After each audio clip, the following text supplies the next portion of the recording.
Tisha, I'll start with you first. Knowing that the first film, just in your character in particular, Shuri, just did so much for as far as not only representation of Black people in STEM, but especially like young Black women, young Black girls in STEM, and just like this wave of Afrofuturism that everyone has been interested in lately. What do you hope that Shuri's art in this film continues to add for that legacy that the film that this character are doing in terms of that very specific representation? Yeah, I hope it continues to inspire people. I hope it continues to encourage young girls around the world, especially young black girls and women around the world that they are beautiful, they are innovative, they are um powerful, and their minds are really beautiful and contribute positively in the world. So if that continues to encourage, if Shuri continues to be an inspiration for a little girl saying she wants to be in science, technology, and engineering and maths, then excellent. I've done my job. Yes. And to note for you, it's so interesting to me because Namor is one of the most famous anti-heroes in Marvel Comics. And immediately when he comes on screen in this movie, he's so charismatic, but at the same time, he's not to be played with, like he means business. You get both of those vibes. So in crafting your performance here, how did you go between developing, the humanity and the relatability of Namor, but also contrasting it with this fierceness that the character has as well? Yeah, I think the key is to embrace those contrasts, embrace the both side of the character, and the our job. I mean, Ryan and I, we decide to go for the human being behind everything. He's Mhm. just a human being. He's a normal, a common man in the best way possible. He's a common man with these superpowers, but at the end, he's just a human being with Mhm. all the complexity. His motivation is just to protect his people, to protect his city, kingdom, and culture. And from that point, if you take that point to start, then you can create this character who has both parts. It Yeah. of course is terrible because he decides to do whatever, no matter the cost, and could be scary in a way, but at the same time it's like, oh, okay, but I should do the same thing to protect my people. Yeah. So that's beautiful, and I think is the complexity of this movie. Yes, yes, for sure. Well, thank you both so much for your time. Congrats on this movie and hope you enjoy the rest of your day. Mabel, I'll start with you first. I wanted to know, thinking about the impact that Black Panther, the first film, had on, young Black boys and young Black girls being able to see themselves represented. What do you hope this film, as far as the representation of what we see as far as Talocan, will mean for, Latinx and Indigenous young people who may see themselves represented in your characters on screen? Oh, I think it's beautiful and it's amazing because I feel represented with this movie. So I feel my face represented because this is the face that a lot of Mexican women, and this is the color of a lot of Mexican women. And Mm-hmm. this is new. This is amazing. I feel a lot of hope for the net generations to come.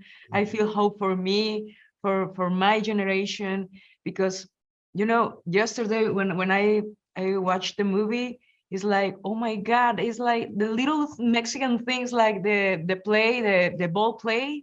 It's a really Mm-hmm. From the Mayan culture, and it's like, oh my God, it's so beautiful. It's Yeah. so, I don't know, you can find in this movie a lot of things, but sometimes we don't need a lot of words because Mm-hmm. one picture it's more impressive that my words. So if you can see all these new faces and all these new colors, Mm-hmm. or the skin colors in the represented the Latin American culture, the Mexican culture, the Venezuelan culture, a lot of Latin American countries, is like, oh my God, this is huge, this is amazing, and that's the legacy of Chadwick, Mhm. of Black Panther. Yeah, yes, yes. And Alex, for you, what was it like crafting a character? Because your characters were both in the comics, but they are retooled a little bit. I feel like there was a lot of I guess, for lack of a better term, a playground to use as far as like using the culture and like the just creating this underwater kingdom as well. So what was it like for you being able to dive into the character of Atuma, and especially what that character meant as far as being, his connection with Namor as well?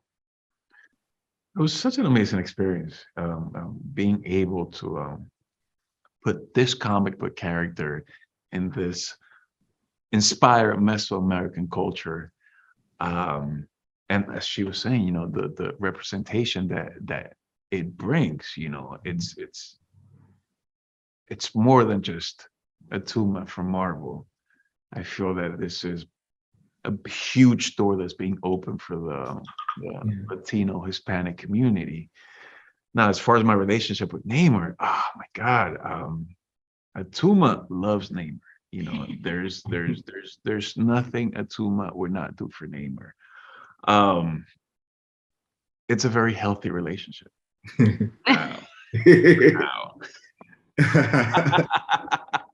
Even toward the end of the movie, I feel like there's so many ways that things can go after this movie too that I'm super excited for.